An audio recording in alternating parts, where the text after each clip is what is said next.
രാഷ്ട്രീയകാര്യ വിദഗ്ധൻ ശ്രീ നിർമ്മല ബ്രഹാം കൂടിച്ചിരുന്നു. ശ്രീ നിർമ്മല ബ്രഹാം, ഇത് അമേരിക്ക ഇത് ഈ പറയുന്ന ഏതെങ്കിലും ആണവ സമ്പുഷ്ടീകരണ ചർച്ചയോ ആണവ ചർച്ചയോ ഒന്നുമല്ല യഥാർത്ഥ കാരണം. യഥാർത്ഥ ആവശ്യം അവിടുത്തെ റെജീം ചേഞ്ചാണ്.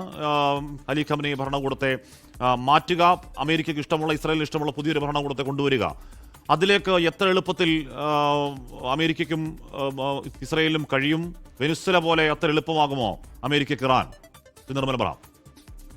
അല്ല, വെനിസ്വേല പോലെ എളുപ്പമല്ല. കാരണം വെനിസ്വേലയിൽ ഒരു മഡൂരോയെ മാറ്റിയപ്പോഴത്തേക്കും കാര്യങ്ങളെല്ലാം കൺട്രോളിലായി. ഡെൽസി റോഡ്രിഗസ് ട്രംപ് പറയുന്നത് ഏറെക്കുറെ അനുസരിച്ച് നിൽക്കുന്നു. അതുകൊണ്ട് അവിടെ പിന്നീട് അതിനെക്കുറിച്ച് നമ്മൾ ചർച്ചകൾ പോലും ചെയ്യാത്തത് അതുകൊണ്ടാണ്.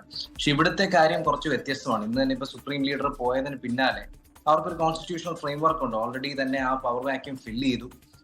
3-4 പേരെ സുപ്രീം ലീഡർ എന്നുള്ള പവർ വാക്യൂം ഫില്ല് ചെയ്യാനായിട്ട് കണ്ടുവച്ചിട്ടുണ്ട്.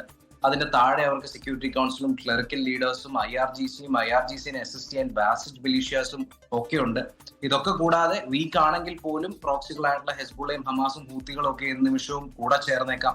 അതുകൊണ്ട് കമ്പാരിറ്റീവ്ലി എളുപ്പമല്ല അമേരിക്കയ്ക്ക്. പക്ഷേ വേറൊരു കാര്യം എന്നെ അതിശയിപ്പിക്കുന്നത് വെച്ച് കഴിഞ്ഞാൽ അമേരിക്കയുടെ എല്ലാ ഇൻവേഷൻസും നോക്കിക്കഴിഞ്ഞാൽ 2001 അഫ്ഗാനിസ്ഥാൻ, 2003 ഇറാഖ്, 2011 ലിബിയ, 2026 വെനിസ്വേല, ഇതിലെല്ലാം കോമൺ ആയിട്ടുള്ള ഒരു കാര്യം എന്ന് പറഞ്ഞു കഴിഞ്ഞാൽ ഗ്രൗണ്ട് ഇൻവേഷൻ ഉണ്ടായിട്ടുണ്ട്. സൈനികർ ഇറങ്ങിയിട്ടുണ്ട്. ലിബിയയിൽ ഒഴിച്ച്. ലിബിയയിൽ അതിന്റെ ആവശ്യം വന്നിട്ടില്ല. കാരണം അവിടെയുള്ള ഇന്റേണൽ റിബൽസ് തന്നെയാണ് ലിബിയയിൽ ഫൈറ്റ് ചെയ്തത്, അട്ടിമറിക്കായിട്ട് അമേരിക്കയെ സഹായിച്ചത്. മാത്രമല്ല NATO നേഷൻസ് ഒപ്പം നിന്നു. പക്ഷെ ഈ തവണ ഉള്ളൊരു വ്യത്യാസം എന്ന് പറഞ്ഞാൽ ഗ്രൗണ്ട് ഇൻവേഷൻ ഇല്ലാതെ റെജീം ചേഞ്ച് കൊണ്ടുവരണമെങ്കിൽ ഒന്നെങ്കിൽ ആ രാജ്യത്ത് ശക്തമായ ഒരു ഒപ്പോസിഷൻ വേണം. അങ്ങനെ ഒപ്പോസിഷൻ പക്ഷേ ഇറാനിൽ ഇപ്പോൾ ഇല്ല. നിലവിൽ മാറ്റിയാൽ തന്നെ ട്രംപിന് അനുകൂലമായിട്ടുള്ള ഒരു പപ്പറ്റ് ഗവൺമെന്റ് എന്ന് പറയുന്നത് ആരെയാണ്? റസാ പാലവി 36 വർഷമായിട്ട് അമേരിക്കയിൽ താമസിക്കുന്നു. ഇറാനിയൻ ജനതയുമായിട്ട് യാതൊരു ബന്ധവുമില്ല. അവിടെ പലർക്കും അദ്ദേഹത്തെ വെയർബൌട്ട്സ് പോലും അറിയില്ല. രണ്ടാമത്തെ ആള് മീർ ഹുസൈൻ മൂസവിയാണ്.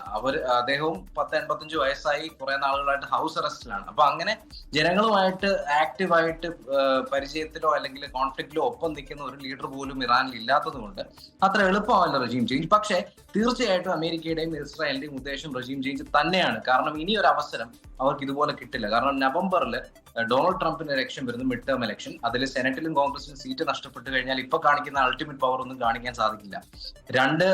ഇസ്രായേലിലെ ബെഞ്ചമിൻ നെതന്യാഹുവിന് ഒക്ടോബർ അവസാനം അവിടുത്തെ പാർലമെന്ററി ഇലക്ഷൻ വരുന്നു. ഒരു പക്ഷേ ഇപ്പോഴത്തെ കണക്കുകൾ വെച്ച് നോക്കുകയാണെന്നുണ്ടെങ്കിൽ പ്രൈം മിനിസ്റ്റർഷിപ്പ് തന്നെ നഷ്ടപ്പെട്ടേക്കാം. അങ്ങനെ ഉണ്ടെന്നുണ്ടെങ്കിൽ അവിടെയും ഒരു തിരിച്ചടി ഇസ്രായേൽ നേരിടും. അതുകൊണ്ട് ഇലക്ഷൻ അടുക്കുന്നതിന് മുമ്പ് ഈ ഒരു സമയം നോക്കി മാക്സിമം കോൺഫ്ലിക്ട് ഇന്റൻസിഫൈ ചെയ്ത് റെജീം ചേഞ്ച് കൊണ്ടുവരാനായിരിക്കും ഇസ്രായേലും അമേരിക്കയും ശ്രമിക്കുക. Okay, thank you Shri Nirmala ബ്രഹാം. അല്പസമയം ഒന്നുകൂടെ വിളിക്കുകയും ചെയ്യും. എന്തായാലും അതുതന്നെയാണ് നിർമ്മല ബ്രഹാം പറയുന്നത് തന്നെയാണ് അതിൻ്റെ യാഥാർത്ഥ്യം.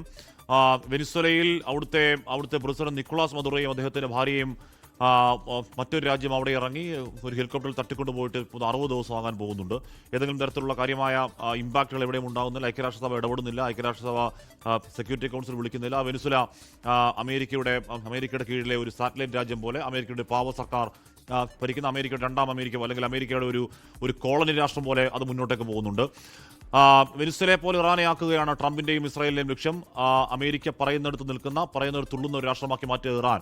അതിനുവേണ്ടിയാണ് പഴയ രാജവംശത്തിന്റെ അവസാന കണ്ണി പഹ്ലവിയെ കൊണ്ടുവരാനുള്ള നീക്കം. പക്ഷേ പഹ്ലവിയൊന്നും ഇറാനിൽ എത്രത്തോളം സ്വീകാര്യനാകും എന്ന കാര്യത്തിൽ ആർക്കും അറിയില്ല. കാര്യം ഇറാനിലെ ജനതയുമായിട്ടോ ആരുമായിട്ടോ രാജവംശത്തിലെ അവസാന കണ്ണി പഹ്ലവിക്ക് യാതൊരു ബന്ധങ്ങളുമില്ല. അതുമാത്രമല്ല IRGS ഒക്കെ കുറച്ചുകൂടി സജ്ജമാണ്. ഇവർ ആയത്തുള്ള അലി ഖമനയുടെ കൊലപാതകം ഇപ്പോഴല്ലെങ്കിൽ എപ്പോഴെങ്കിലും ഉണ്ടാകും എന്നവർക്കറിയാം. അവരത് കൃത്യമായി അങ്ങനെ ഉണ്ടാകും, ഒരു പ്ലാൻ ബി എന്ന മട്ടിൽ ആരാണ് അടുത്ത നേതൃനിര എന്ന കാര്യങ്ങൾക്ക് ഇതിനോടകം തന്നെ തീരുമാനിക്കപ്പെട്ട വളരെ സുസജ്ജമായ ഭരണഘടനയുള്ള ലോകത്തെ 17ാമത്തെ ഏറ്റവും വലിയ രാഷ്ട്രം, ലോകത്തെ 17ാം ജനസംഖ്യയിൽ പോപ്പുലേഷൻ അടക്കം ലോകത്തെ 17ാമത്തെ ഏറ്റവും വലിയ രാജ്യം, അത്രയധികം ജനങ്ങളുള്ള വലിയ ഏരിയ ഉള്ള ഒരു രാജ്യമാണ്. അതുകൊണ്ട് വെനിസ്വേല പോലെ അത്ര പെട്ടെന്ന് അമേരിക്കയ്ക്ക് അവരുടെ പോക്കറ്റിലെ രാഷ്ട്രമാക്കി മാറ്റാൻ ഇറാനെ കഴിയുമെന്നറിയില്ല. ലോകത്തെവിടെയായാലും ഏത് സമയത്തും 24 വാർത്തകളും ഓഗ്മെന്റഡ് റിയാലിറ്റി പാക്കേജുകളും എക്സ്പ്ലെയിനറുകളും വിശദമായി കാണാൻ ഞങ്ങളുടെ യൂട്യൂബ് ചാനൽ നിങ്ങൾക്ക് സബ്സ്ക്രൈബ് ചെയ്യാം.